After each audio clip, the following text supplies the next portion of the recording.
Greg Pickel, it's draft time. It is draft time, Frank. I love it. I love it. One of my favorite things in the world is player evaluation. And we are going to the player evaluation mecca, which is the NFL Draft, in Kansas City this year.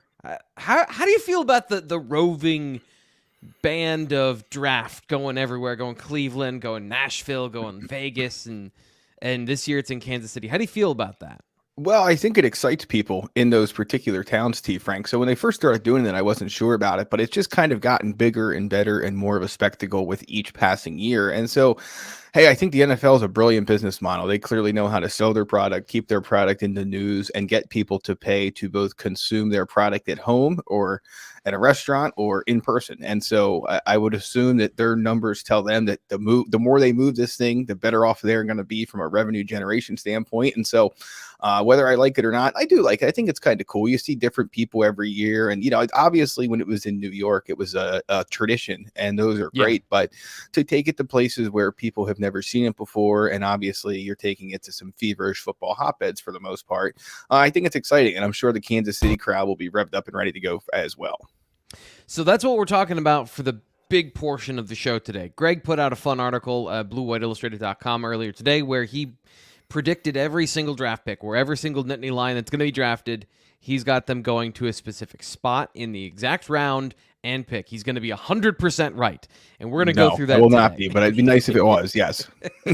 We're also going to take your questions, as we always do, at the end of the show with the mailbag. So if you have a question you want to throw in the chat, please do. Xander is here as always with his Nittany Lion emojis. Give us your thoughts. Give us your questions. We'll get to those at the end of the show. And as we go through, we'll have a conversation with you about what we're talking about. We're going to be, because Greg's here. We always discuss wrestling when Greg is here. There's been a lot of news for that. And of course, we have to get to the latest thing. And we'll start right now, heading into the transfer portal. That's what our first segment's going to be on. Storm Duck goes into the transfer portal. We haven't talked about this yet since it happened. I believe it was last Friday that Blue White Illustrated broke the news. Your initial thoughts on Storm Duck being here for one semester? Yeah. What do you think? Certainly not what any of us expected, Frank. I think that's safe to say. But look, I mean, guys go into the portal for a reason. It's because they're looking for more playing time at a bigger school. Maybe it's NIL related, maybe it's not, but often it's related to what is the biggest stage I can play on, number one. And then number two, how much on that stage am I going to get to play? And I think Storm Duck leaving, and look, he was widely praised within this program for the time he got to Penn State until now when he's leaving. And then something tells me that, I don't know, maybe I'm wrong on this, but Penn State might have still some nice things to say, even though I'm sure it wanted him a part of its room this year in 2023. But, I think it says a lot about where Penn State's cornerback depth is. If he didn't feel like he was going to play enough here, what does that tell you about Kalen King, about Johnny Dixon, about Cam Miller and Daquan Hardy, and even maybe some of the freshmen who have come on, Elliott Washington, Zion Tracy.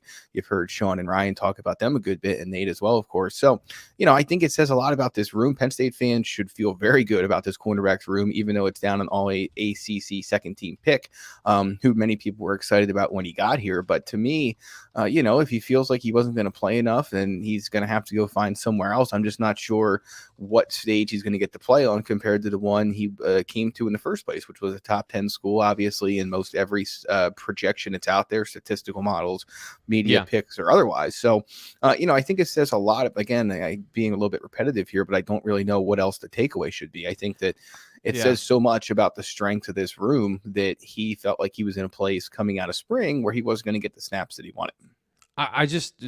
I'll take a different angle. I think this is a mistake for Storm. I don't know. We weren't there for every single practice. I don't know how the rep count was going, but at the same time, if you want to play, they play three corners. They're not ambiguous about that. And maybe it's not Kalen King and Johnny Dixon like last year where they're rotating who the starter is, but they absolutely want that third corner to be a part of the conversation. And as we saw last year, injuries absolutely happen. So maybe it was a bit tough for a guy who's been like a 3-year starter to swallow that he wouldn't be the starter.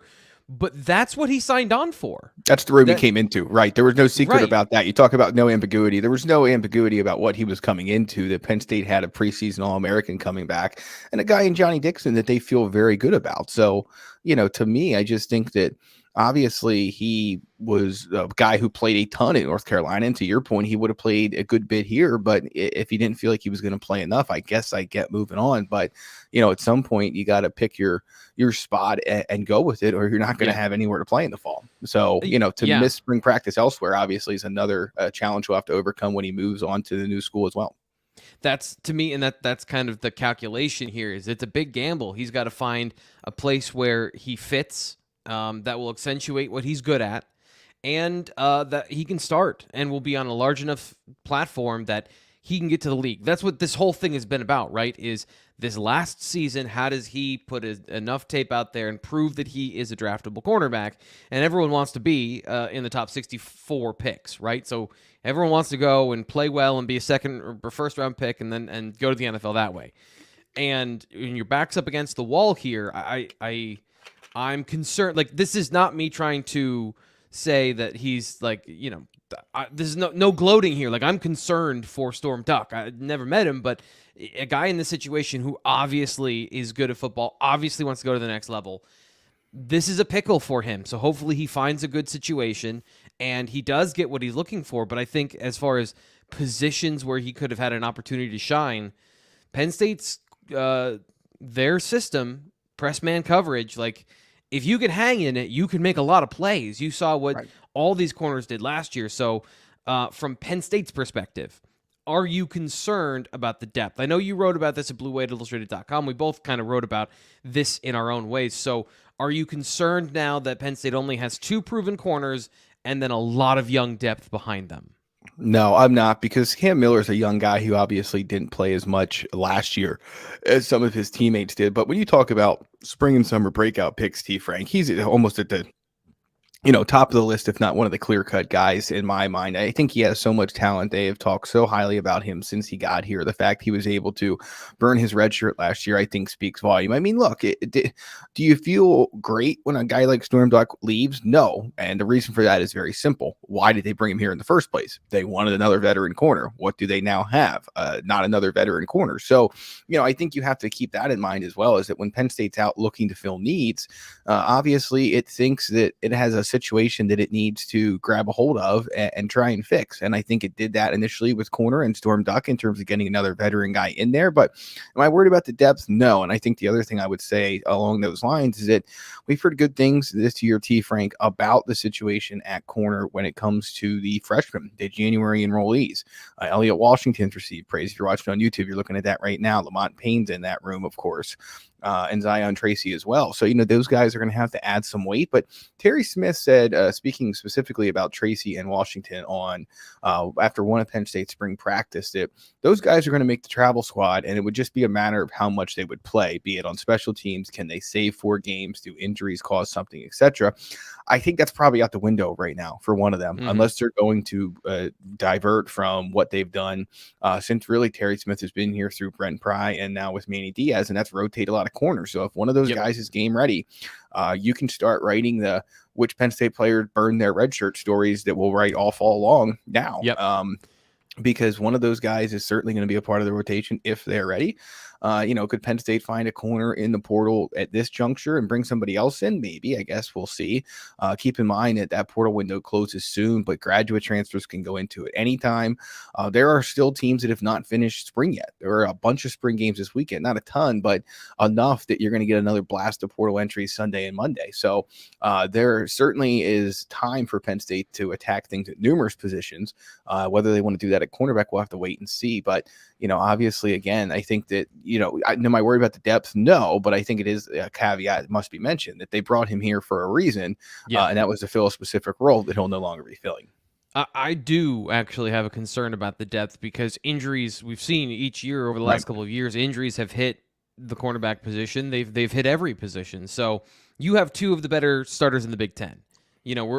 We're going to get to some stuff about Kalen King a little bit later in the show, but you can't get better than Kalen King coming back, like in America. He's one of the best returning corners in America. You're still not starting from a bad position. But if we're talking about this team in terms of making a run at a Big Ten championship and beyond, obviously all the other caveats that we don't have to talk about, but the one we'll focus on here is reliable depth. good teams, they have answers at every position, and they have reliable depth for things that happen. Cam Miller is young. He's going to make some mistakes. He's going to, even if he is very good, Kalen King made mistakes early in his career, physically or mentally. That's going to happen. Without that buffer of Storm Duck on the roster, you have King, Dixon, and now Miller's elevated into that third cornerback role pretty clearly. Zion Tracy we did not see him participate a lot in the spring, if at all. Elliott Washington, a true freshman. Lamont Payne, a true freshman. And then it's a bunch of guys that are run-ons. The one caveat here, I'd say, is Daquan Hardy. You have a veteran player who has been basically just a slot corner over the last couple of years, especially with Manny Diaz. But they have they have played him on the outside. So can he provide you some of that veteran depth on the outside? Does this open the door for him to do a little bit more? That, I think, is the one area I'd say that is a saving grace in terms of depth, that they have three guys that I think look really good. And just as a side note, I thought Daquan Hardy, the limited role we saw, looked really good in the spring. He finally looked confident again in Manny Diaz's defense. So I do think it's an issue, and I don't think they're going to be able to solve it because, it's not free agency like we've talked about, because it's not you can't just go and get a guy like Storm Duck to come in and play and be a reserve player on the roster because they want to go start. Like, that's the difference between here in the NFL, is like being a backup. It's fine in the NFL. Xander says Storm leaving is great for the young corners. That is one area where I will say, do you think the development, say by game 4, this is kind of on the back burner? That the youthful part of this is they'll kind of progress pretty quickly because they are forced into the role. Do you think that's a fair way to look at it too?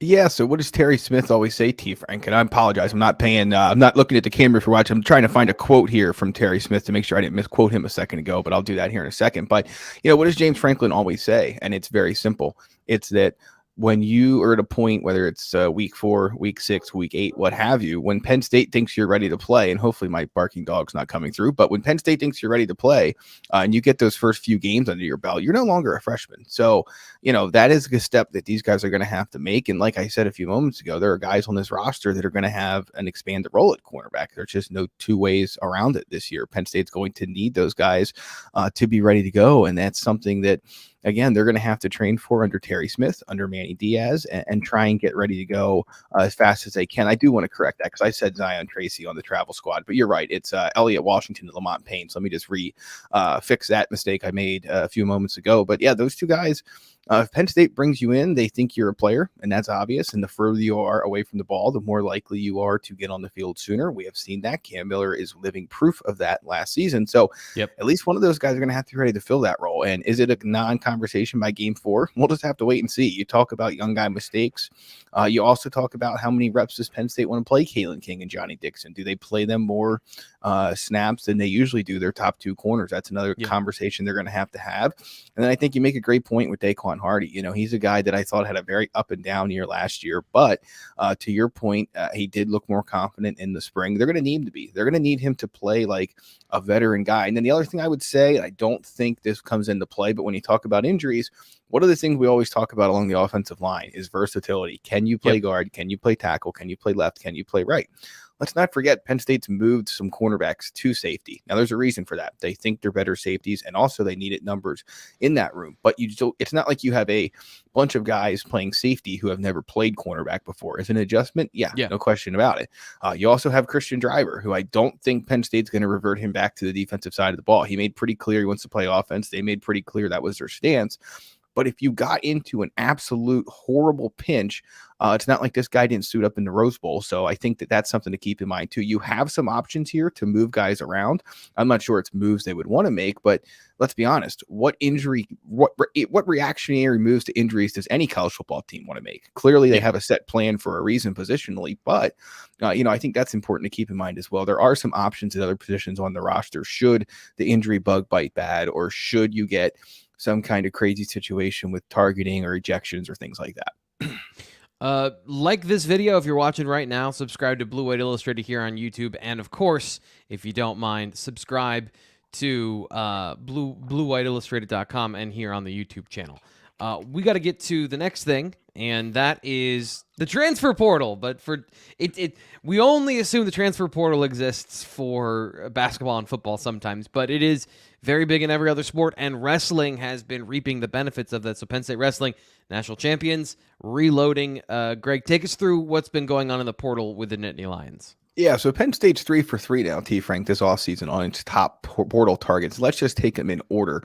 The first wrestler they picked up in the transfer portal is a 3-time All-American, Bernie Truex. The fifth is his name. He was a 3-time All-American at 3 different weight classes at Cal Poly. He comes to Penn State now with a chance to compete for a job at 184 or 197. The question there, and I'm sure some of you are wondering, is, hey, wait a second, doesn't Penn State have the defending national champion and the multi-time national champ in Aaron Brooks at 184? And the answer to that question is yes. And the other caveat to that answer is that he might want to wrestle 197 pounds this year and not cut as much weight, or possibly not cut any weight at all, and replace Max Dean, the All-American from a year ago for Penn State. So, I think that we'll have to wait and see how that plays out, but that gives Penn State options there. Brooks could also take an Olympic red shirt. Not sure I see that in his future, but it's something we should keep in mind. And then when you look at the next addition they brought in, it was last Friday, Mitchell Messenbrink. He only wrestled 2 matches at Cal Baptist. He is a freshman, going into his second collegiate season, but it was a red shirt, so he'll have plenty of eligibility remaining. And, he was pretty clear. He talked on the WI Wrestle podcast about the fact that he's coming in to compete at 157 or 165. Yes, Penn State does have the runner-up and an All-American at 157 and Levi Hames going into his second year of collegiate wrestling. But we've talked about it on the show before. Cale Sanderson has hinted that maybe he's not 157 long term. So maybe he goes to 165. Maybe Messenbrink goes to 157. What does that mean for returning starter Alex Facundo? We'll see. One of those 3 guys could take an Olympic red shirt as well. So Penn State has some decisions to make on that front too. And then finally, just last night on April 25th, Penn State picked up its 3rd transfer portal commitment in the wrestling realm from Aaron Nagao, to going into his 3rd year of wrestling from the University of Minnesota. He wrestled back for 5th, and he was an All-American so far in his collegiate career. So he's going to fill the 133-pound spot vacated by Roman Bravo Young. So, it's funny. We talk in football a lot about Penn State not getting always the guys at once in the transfer portal, in football, or in recruiting in football or basketball or what have you.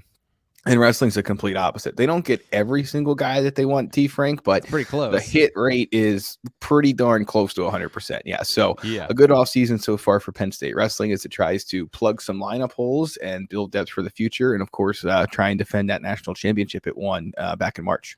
Yeah, this is, I think, the fear that a lot of people had. Football is so diverse in the number of schools, the number of reasons players go. But if you want to win as a wrestler, there's one place to go. There's really one place to go, and Penn State has reaped the benefits of the transfer portal recently. This year, it seems like in a big way. So check out all of Greg's wrestling content, BlueWhiteIllustrated.com. Sign up now. Get access until the start of spring football for $29.99. I'm sorry, fall football. Till September for $29.99, or just go whole hog and sign up for the full year.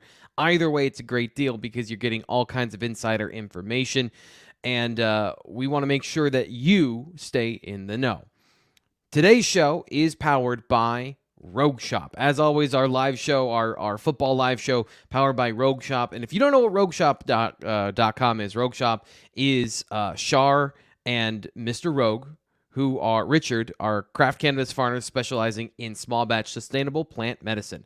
And if you haven't yet, check out RogueShop.com. They do a great job of explaining all of these things to you, because as this becomes legalized, people who have never, ever, ever, ever done anything with THC, cannabis, or CBD, maybe you've been curious your whole life. Maybe you aren't here for the recreational benefits, but for some of the real life tangible benefits. Use promo code BWI for 10% off at RogueShop.com. I can tell you, I've used their products before. I don't sleep very well. I struggle to fall asleep and stay asleep. This stuff, when you take it properly, can help you sleep. It can help you with pain. It can help you with inflammation. All of the things that get in the way of you living a happy life and not thinking about your body, just being. Check it out. RogueShop.com. Then if you want to have the, extra dimensional benefits of it as well, all of that stuff that does it is cannabis. It can help you with that as well. I don't normally talk about the mind expanding benefits of Rogue Shop, but also it does that as well. RogueShop.com. Check it out, 10% off when you use promo code BWI. Once again, like the video, share it with your friends. We're talking about the NFL draft today, and that's where we're going next, Greg. We're going to your breakdown of the Nittany Lions going into the NFL. We're going to start off with number 1 pick for the Nittany Lions. They're actually going to get a first-round defensive back for the first time ever in the history of Penn State or the NFL going in the first round of the draft. Tell us where Joey Porter Jr. is going in your mock draft. Yeah, so I would say the one thing that's interested me is that he has fallen down some big boards over the last week, couple of days. But I have him going, go ahead, T. Frank, you can roll the graphic. I have him at number 20 to the Seahawks. And one of the things that's interesting, there's a great website out there. It's called mockdraftconsensus.com. And one of the interesting things, NFL mockdraftdatabase.com, but it has a consensus, mock draft roundup of all kinds of 7-round mock drafts from across the internet. And the consensus pick for him, T. Frank, is the Washington Commanders, rather, a few picks earlier than the Seahawks. But I've seen him, the LA Times, Sam Farmer, who's covered the NFL forever, has Porter Jr. going in the top 10 via the Las Vegas Raiders, who he thinks are going to trade back out of the pick they currently have. So, is that an option or a possibility? Maybe. I've seen him as low as the late, like the Bengals towards the end of the first round. So it's really interesting to me because this is starting to get a Micah Parsons feel to it a little bit, where I think a lot of people 2 or 3 weeks before the draft had a really, what they thought was a strong read on where he was going to end up. And, I don't really remember back to it all that much. I could look it up, but I'm not sure too many had him pegged to Dallas. I think people had him maybe in that pick range, but I'm not sure if you would have stopped time back before the draft started. Dallas was a spot that a lot of people thought he was going to go to, even though they had shown some interest in him. So, Porter Jr. is kind of in that same boat now, where I think maybe a week or two ago, Washington was a team that came up a lot. The Steelers have come up a lot, of course, because of his dad's tie to them. Baltimore's come up a lot. I had Jacksonville down for him originally. I think they could use a corner, but I don't think he's going to last that long. However, if he does, it wouldn't surprise me. It's also not going to shock me if he goes long before the Seahawks take this pick. One team to watch is Detroit. They have 2 first-round picks as we sit here on April 26th, and they could move out of both of those picks. They could package one and move up and move the 6th number. I think it's the number 6 overall pick, move up. And so keep an eye on them, though. They need some things. Cornerback is one of them, and he's a team they've been that's a team he's been associated with as well. So I'm going to go with Seattle, but I kind of just rattled off a few teams that I think could end up taking him.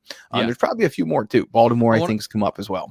I want to throw in New England as well, because I think that he's a really great fit for what they like to do traditionally with lockdown corners and using a true number 1 cornerback to kind of take a guy out of the game. And Joey has the physical skills and the positional skills to do that with his gigantic reach and his good coverage skills. And he's faster and has better recovery speed than I think people thought initially. And that's why the NFL draft and the testing numbers are all important.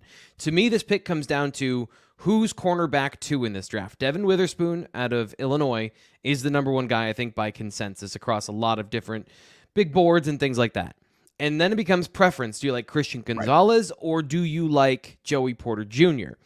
Joey doesn't have a lot of interceptions on his resume. That would be the one thing I think that if you're comparing those two guys, Gonzalez doesn't have a ton of production either, but physically he's a more complete player. Joey, slightly slower. His testing numbers, he didn't do any of the change of direction skill drills, I don't think, which is one of those things where when you don't have that information, you can kind of assume it's not excellent. So are you banking on the upside of Christian Gonzalez, or are you banking on the physical domination skills of Joey Porter Jr.? So to me, that's going to determine which one of those guys goes in the teens and which one goes in the late teens. But I agree with you that this is a realistic scenario because everyone always bets on upside when it comes to the NFL draft. We're going on to our next pick because we got a bunch of these to get through. So is it Tig Brown that's next? The next pick that comes up? Okay, so where are we going with Tig? So Ji'Ayir Brown's had a pretty fascinating pre-draft process because I think he has moved up some boards. We've seen his name pop up in some of the source pieces that are out there. And look, I will come with the caveat that we all know, or if you don't know, I'm about to clue you in, but there's a lot of leaking that goes on. There's a lot of things that are said as setup moves during this process. It's only going to get worse over the next couple of days. Subterfuge. Yes. And so you have to keep all that in mind. But Yeah. he's a super productive guy. I have to think he's done tremendous in the meetings he's had. Does he have every single, perfect testing number you'd want in a safety? No, probably not. But as you've written, T. Frank, there's a lot of stuff on tape that I think are going to excite NFL teams. So I have him going in the third round to the Las Vegas Raiders. Again, when you look at some of the mock drafts that are out there, the two teams that have come up most with him are San Francisco and the Raiders.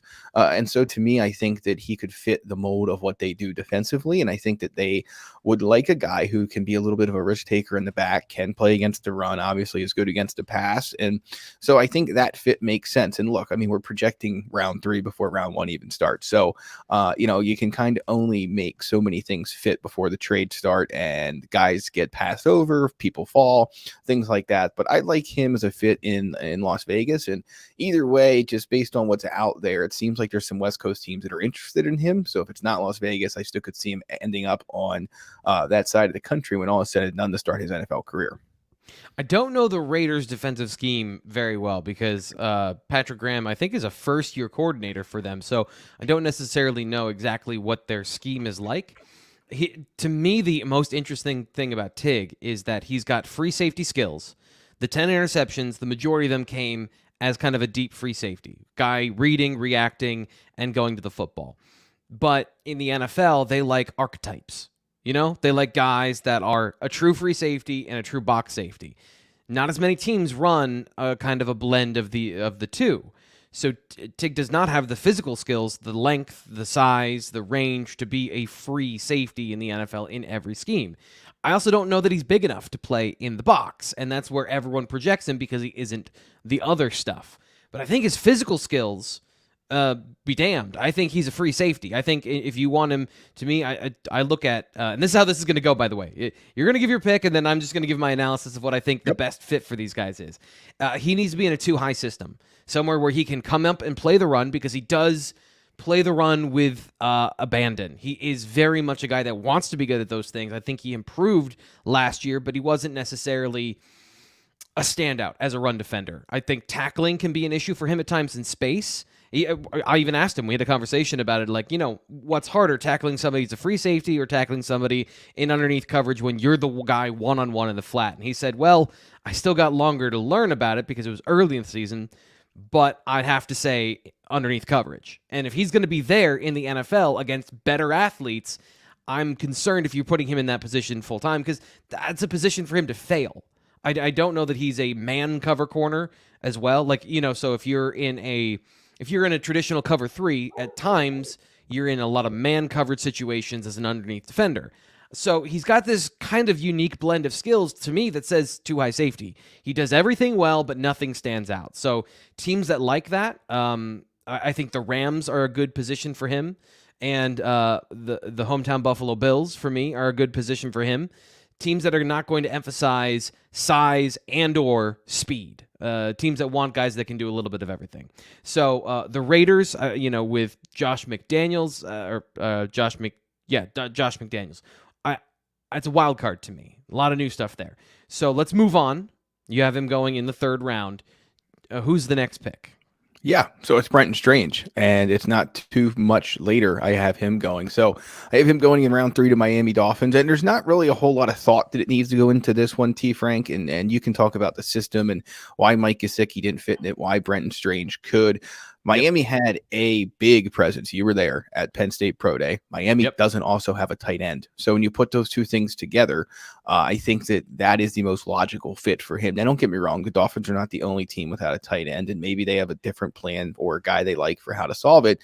But they were well represented at Penn State Pro Day. And I'm not just saying they came to see Brenton Strange because they lost Mike Gesicki, but I'm hard pressed to believe they weren't there, at least in part, because of that. And we've seen him, this is a guy who, if you remember, T. Frank told us back in December that he was receiving anywhere from round 2 to round 4 feedback. And I think a lot of people scoffed at that and said, oh, there's no way. Well, let's be honest. There's a way. I would be stunned if this guy gets by round or day 2. round 2 or 3. I really Yep. would. He is viewed in higher regard, it seems like, by pro personnel, GM, scouts, things like that, than he is by a lot of Penn State fans who questioned his decision to leave early. And so, I and love that, by the leave way. eligibility on the table anyway. So, could I be wrong here? Yeah, definitely. Again, when you look at the mock drafts around the country, plenty of them have him as a day 3 guy. So it's not out of the question, but someone might jump at his skill set. I think Miami could be that team. If you want to get a question on the show, BWI Mailbag coming up just after this, so drop it in the chat, something you want to know about, whether it's recruiting, whether it's Penn State football, whether it's the draft. Do you have any thoughts you want on the draft? We'll be taking those all in a little bit. You nailed it. You nailed it. That the whole time. Which guarantees he's not going to go to Miami, by the way. Unless somebody else takes him. So here, let me be obnoxious about this, and I'm going to give you the whole kind of my thought of this. There are two Shanahan trees. They're, from Mike Shanahan. What that means is a very specific system: outside zone, inside zone, play action, West Coast off of that. From Washington with Robert Griffin, and for everyone that knows this, I'm sorry for the kind of replay, but there's the Kyle Shanahan, and then there is the Los Angeles Rams. Oh my gosh, I'm forgetting his name in the middle of my sentence. Los Angeles Rams head coach. So they are Sean McVay. Thank you. They are similar but different, and the McVay system, I think, is a little bit easier to copy and manipulate because it's basically just 3 receivers, under center, play action, outside zone, spread everyone horizontally, and then run with speed. The pure Shanahan tree coming down through Kyle is much more complex with a lot more motion. It's designed to destroy linebackers in the NFL because they use RPO, motion, jet sweeps, and everything to confuse and to destroy your gap responsibility in the run game. But what it also does is it creates these play action opportunities.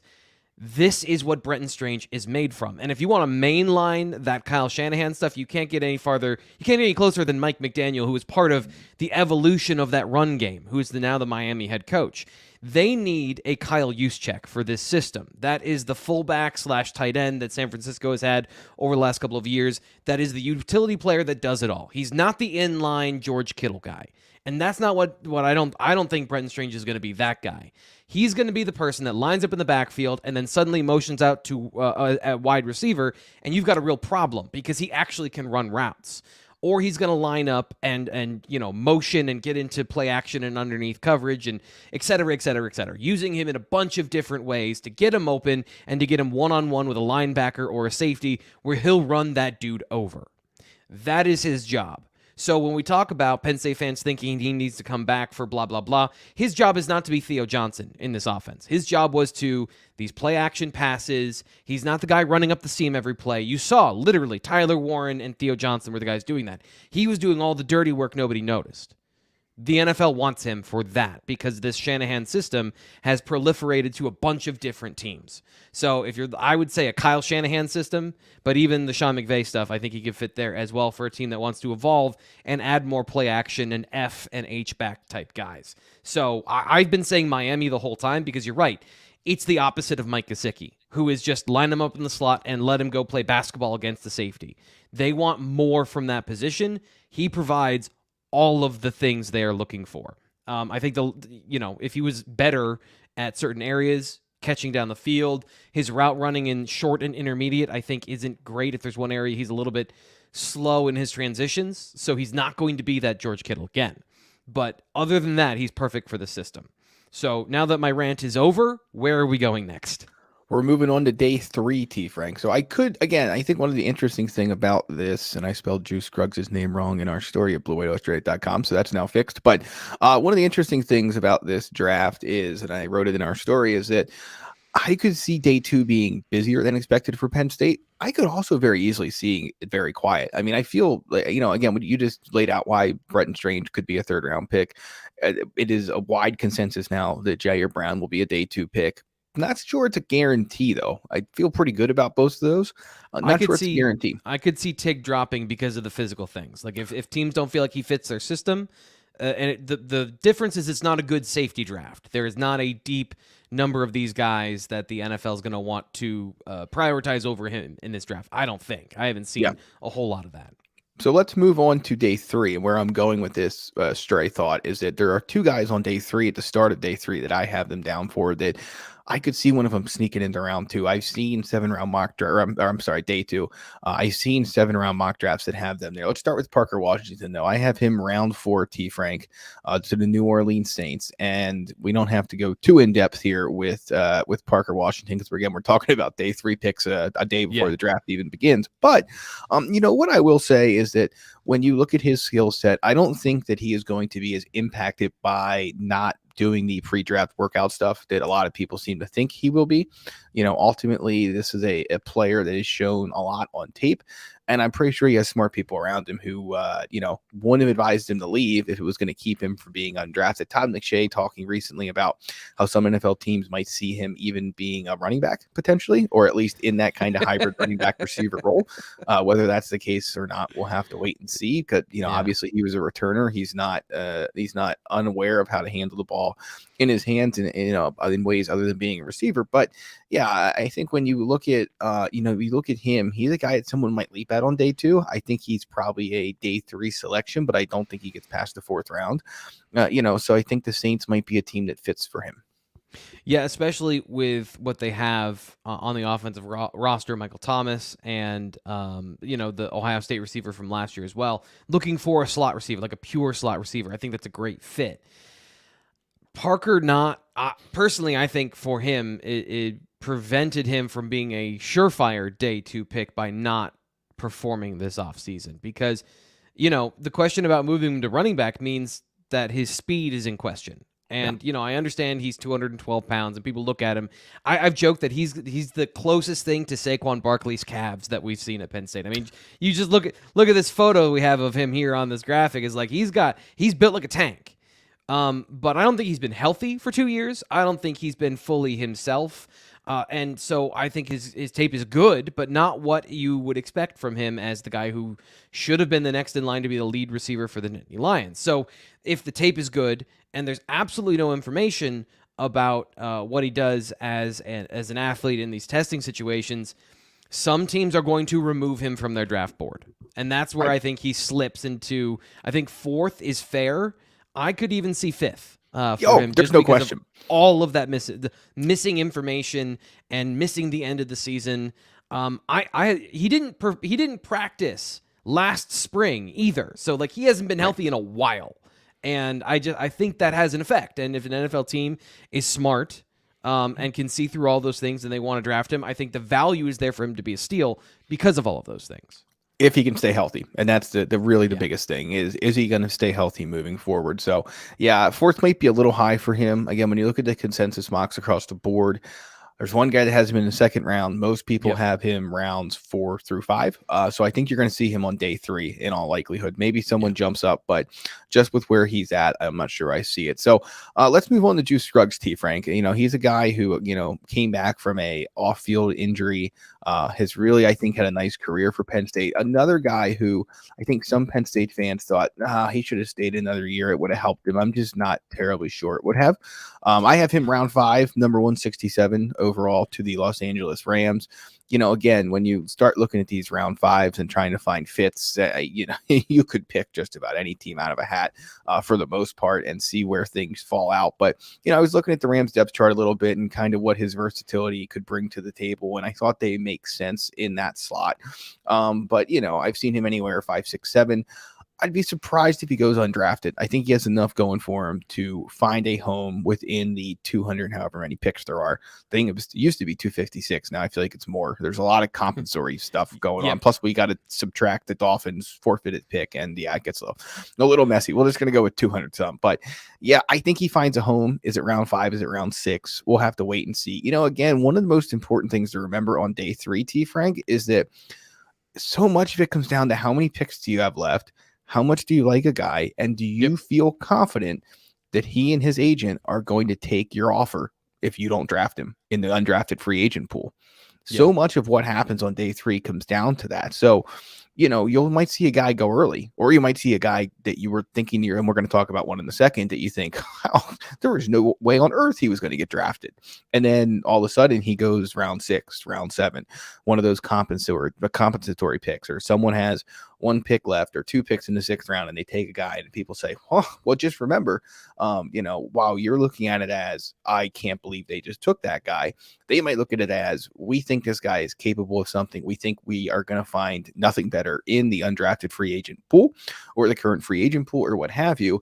And so we're going to use a pick on him to make sure he comes to us, as opposed to chancing that he finds a better situation elsewhere that beats our offer or our situation or what have you.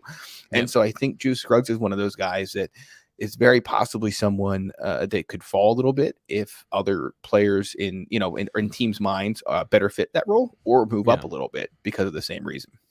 I think he's a firmly draftable player. He's been one of my secret dark horses with Brenton Strange. Brenton Strange got out, and I think the whole 2nd round pick, I saw him as a 2nd round pick a while ago in one of those mock drafts. That's a little crazy, I think. But in terms of like guys that are going to be guaranteed starters in this draft class, Joey Porter Jr. can be a superstar. The rest of these guys are going to be reliable role players, and some of them will become starters. And to me, Juice Scruggs is the guy that's going to be a reliable starter for some team and is going to play for a very long time. Maybe you're always trying to replace him because he's not the complete high-level athlete, but center is not built on complete high-level athletes for the most part. Like, you put those guys elsewhere.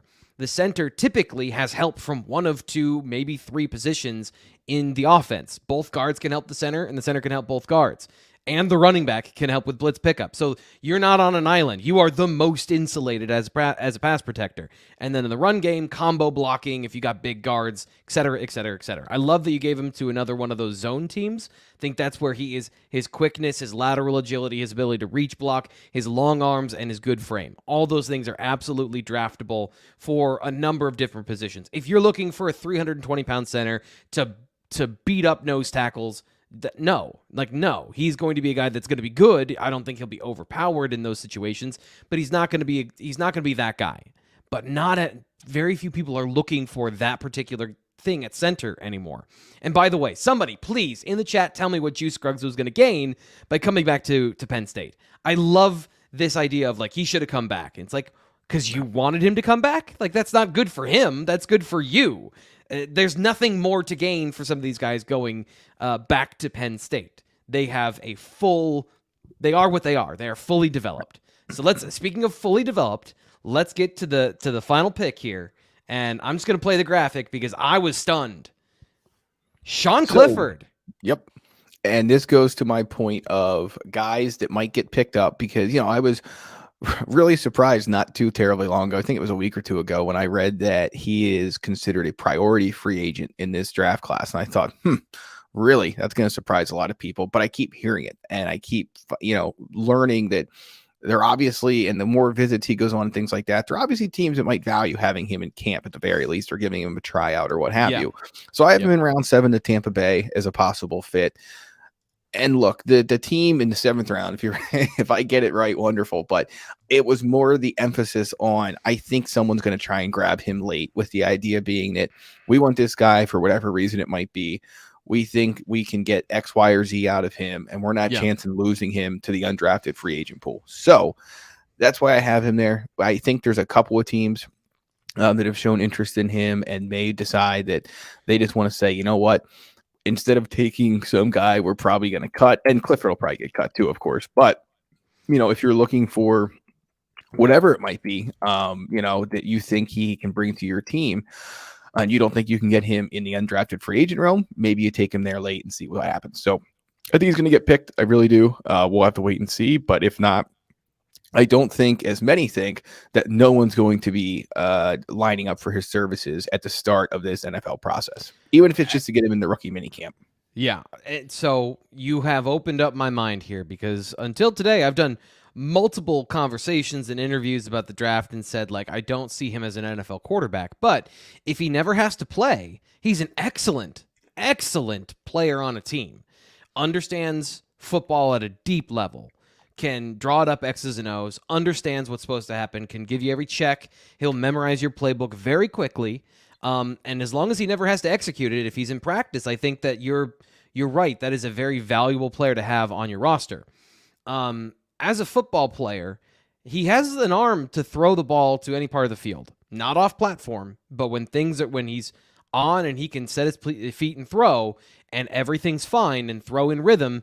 Yeah, yes, he can be an NFL quarterback. But the problem is, Greg, it's never that. It's Right. never that. Like, whether it's not the coverage you were expecting, whether it's you got pressure when you didn't want it in a place that is not advantageous for you.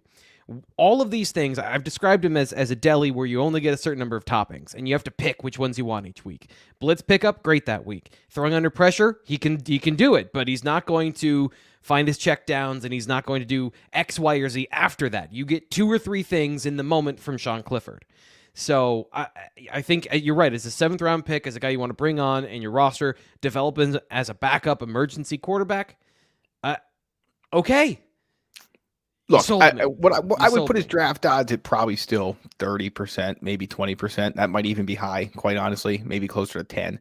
10's probably a better number. But keep in mind, too, that the NFL may be bringing back the old third quarterback rule after the debacle that the 49ers experienced in Philadelphia during the NFL playoffs. And so, again, when you talk about a guy who may never have to play but can do a lot of other things for you off the field, that's what you're going to be looking for in that third quarterback. So we'll have to wait and see. I mean, again, am I going to sit here and say, yes, I 100% think he's going to get drafted? Of course not. That'd be insane. But do I think there's a chance, and maybe a better one than people would give him just off the cuff, especially within the Penn State community? Yeah, I do. So I guess that should probably lead us, T. Frank, into the guys that we didn't mention. Plus one shout out for our good buddy Sean Fitz. You don't have a graphic for it, but I think Chris Stoll is going to get drafted. We'll have to wait and see. The Manley Award winner, long snapper. I have him going, believe, to the New Orleans or the Seattle Seahawks. They need a long snapper, so something to watch there. Undrafted free agent guys, PJ Mustipher and Mitchell Tinsley, 2 guys that I just think are going to end up falling through the cracks in this draft class. PJ, because of the injury, I don't think had the season he had hoped to have or wanted to have. I think that's just going to leave him on the outside looking in of the draft class, but we'll see. Again, I have to stress that you just don't know. Somebody might have fell in love with him and said, this is the guy we want to take late and not risk losing him. So we'll have to wait and see. But I have him on the outside looking in. And then with Tinsley, I thought he did some nice things for Penn State last year. I just don't know if he has all of the tools necessary. And what is a pretty deep receiver class to find his way onto a team via the draft? Undrafted free agent? Yeah, no question. Beyond that, I'm just not sure. I wonder if he'll be a better pro than he was a college player, because at 6 feet, he was played on the outside. But he moved into the slot when Parker Washington was injured. His route running, his change of direction skills. I think he's my dark horse for being. I have so many dark horses in this class, but he's even if he's a UDFA, I do think he'll have some role for some team. I compare him a little bit to Jacoby Myers, who was a 7th round pick for the New England Patriots, as a guy runs routes, big body, good catch radius, does everything well, but probably just doesn't have the speed you're looking for from a guy that looks like he has a complete game. And I think that there's a spot for him in the NFL. Maybe it wasn't best accentuated in college. I'll say this just real ahead. quick. Of all the draft stories we will write between now and the weekend to have ready to go if a guy gets drafted, he's the one I think we need to be most ready to use before the end of the 7th round, even though at least I go into it saying, I don't think we're going to have to. But of all the guys, when you look at some of the other Penn State players going into this draft, the Tarburtons, the Sutherlands, things like that, Barney Moore, obviously, we could have those things ready. Not sure we're going to use them. I think Tinsley will have to have ready, maybe even more so than Clifford and some others. But yeah, we'll see. It should be interesting. Again, when you get to that 6th, 7th round, it's anyone's guess if you all can remember how much fun it was when Penn State went on that little run of having players picked in the 7th round a couple years ago. Anything is possible late in the game. Yeah, for sure. That was a chaotic moment for all of us. We were trying to get stuff, and it's just like bang, bang, bang. Okay, so we got a couple of minutes left on the show, and I'll make sure we get to your questions and comments. A little bit of a sleepy chat today, so if you've got something you want to say, now's the time. We're heading into the BWI Mailbag.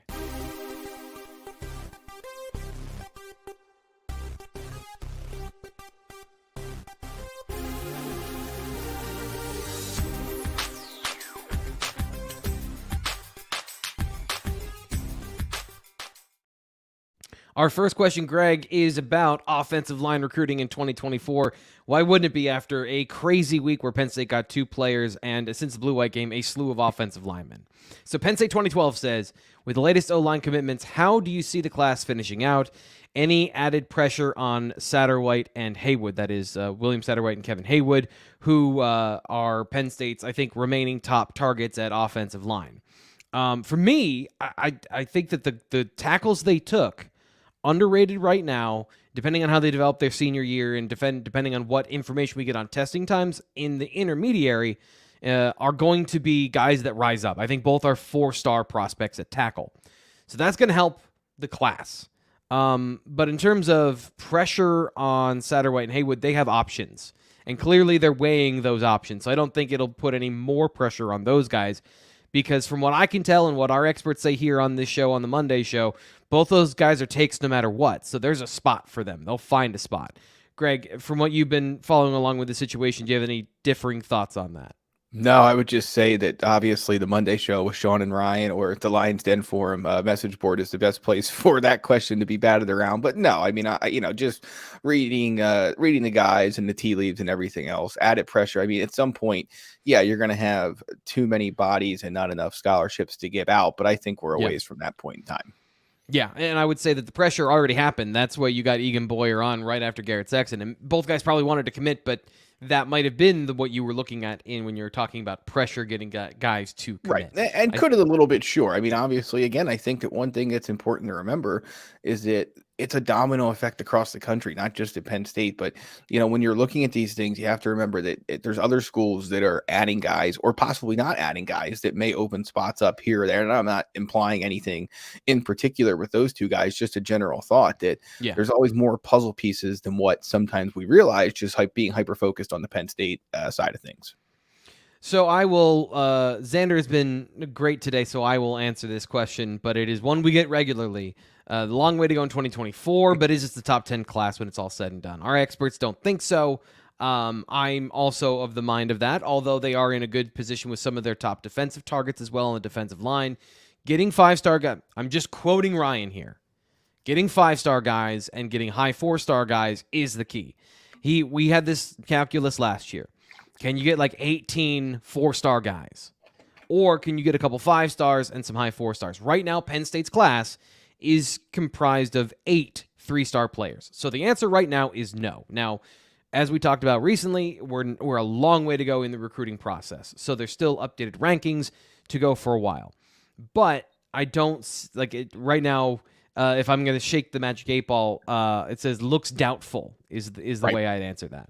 Yes, agreed, T. Frank. I have nothing more to add. I think you hit the nail right on the head. It's just, that question, you're right, it gets asked all the time, and it's just a math problem. I mean, go back and look through the last however many years you want, maybe last 10 of top 10 classes, and look at what the makeup is, and then look at where Penn State's at right now.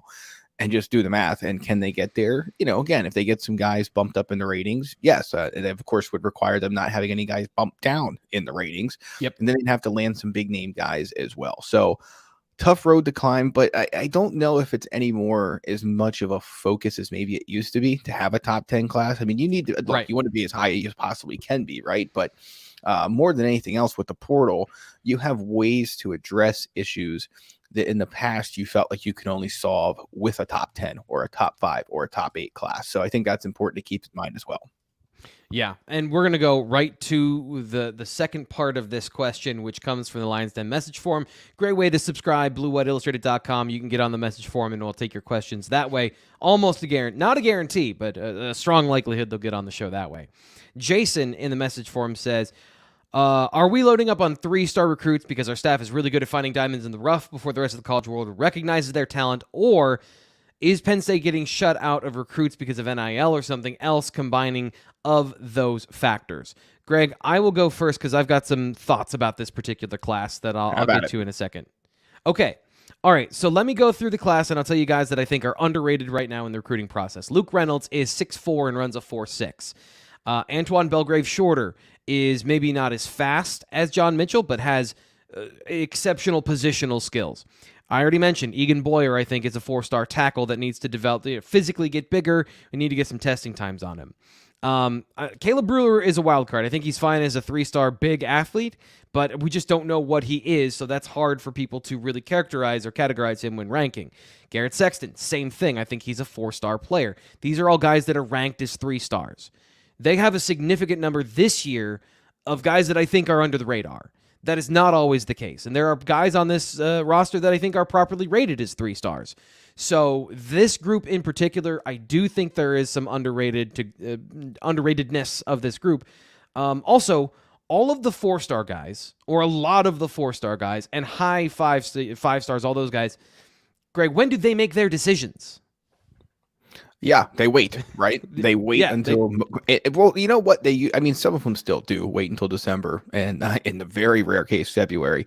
But some of them still wait till December. But you see more and more of those guys popping in July too. That the busy time of year it is during official visits. Right. Yep. So they wait to take their official visits. Right. So yeah, that's what you were getting at as well. So yeah, you're looking July, December. So yeah, you got some things to figure out there too. And I think when you look at these 3-star guys, they're, but if you go to the industry consensus page at On3, if you go to blueillustrated.com, take the recruiting tab and then go to commitments, you can see the rankings across the board. And there are some guys that the On3 consensus considers 3 stars that maybe On3 considers 3 stars that other sites consider 4 stars. And so that could change on other sites down the road, which would change their ranking. So it's April. I know it's a time of year when everybody wants to get excited and everybody wants to, see where Penn State is at and how far can they get. Will they stay in the top 10? Will they go whatever? But let's get these spring evaluations done and then the rankings reset this summer. And that's going to give us a much better idea of where things stand.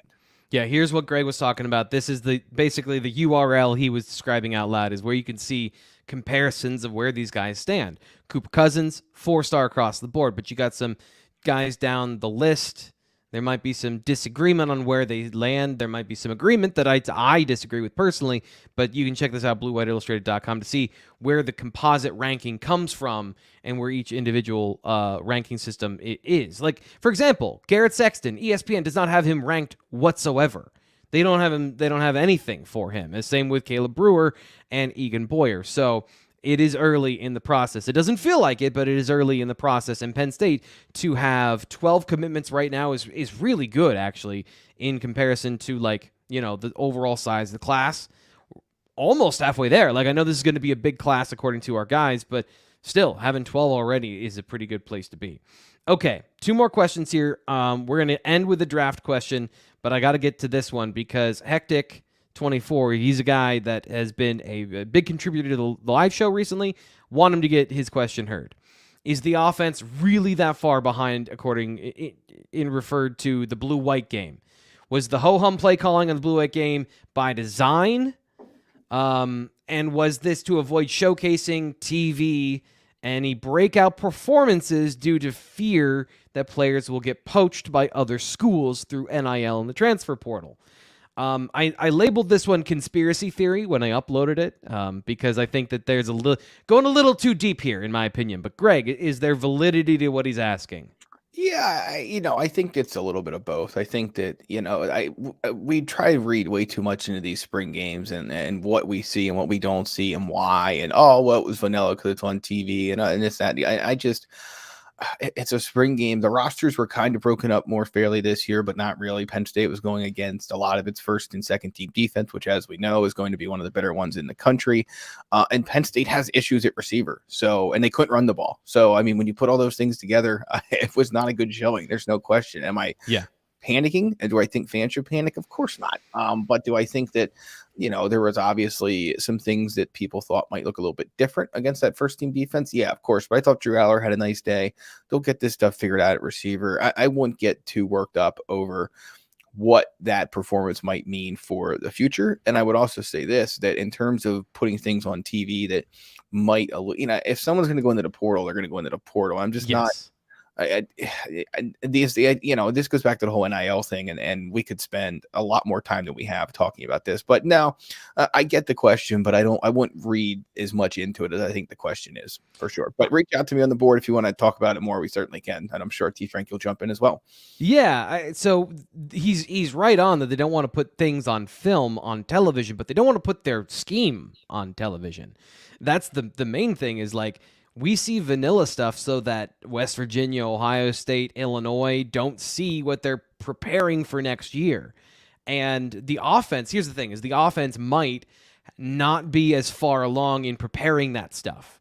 They're installing the base offense. So what you saw is the base offense, what they put on film for several years now, like they want to run these particular schemes. That's no secret.